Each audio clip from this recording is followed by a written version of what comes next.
Good morning, Ripple family. It's Mrs. Edward, and I'm joined today by math instructor and SAC chairperson, Mr. Buehler. Good morning. And we have lots of things to talk to you about today. First of all, we are participating in the Salvation Army Can Wars. Woo! Now, it's not literally can wars because, as you see here, it can be box wars too, but for whatever reason, they're calling it can wars. And this is something that we're doing as a district for the next 2 weeks. And we were the champions 2 years ago, and we want to be the champions again.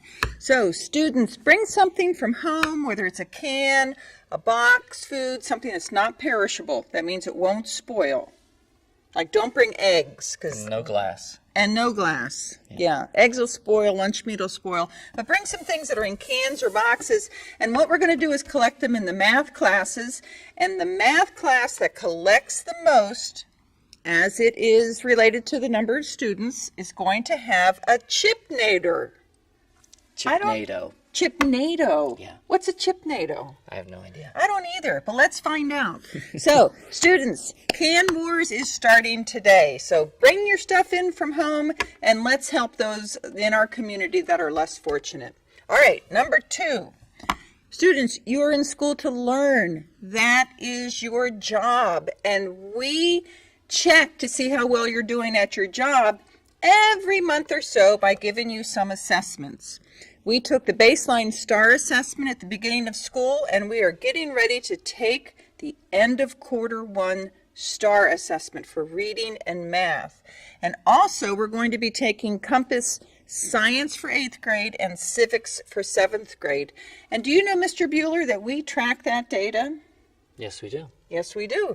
We track it by school, we track it by teacher, and we look at your data, individual data, and we track your data as well. And so we want you to do your very, very personal best. Don't worry about your neighbor. I'm not going to worry about Mr. Buehler. I'm just going to do my personal best.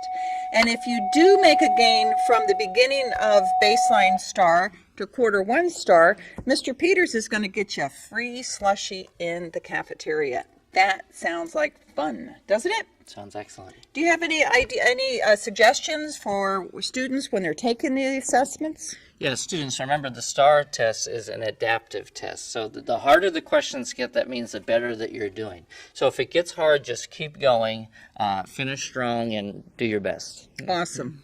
Awesome. Yep. And Mr. Buehler students always have great gains, so he knows what he's talking about. All right, guys, remember, you're in school to learn. It's your job. Remember to use the language. That's the words that come out of your mouth and the actions of employment. Have a great day and ride the wave and don't fall off.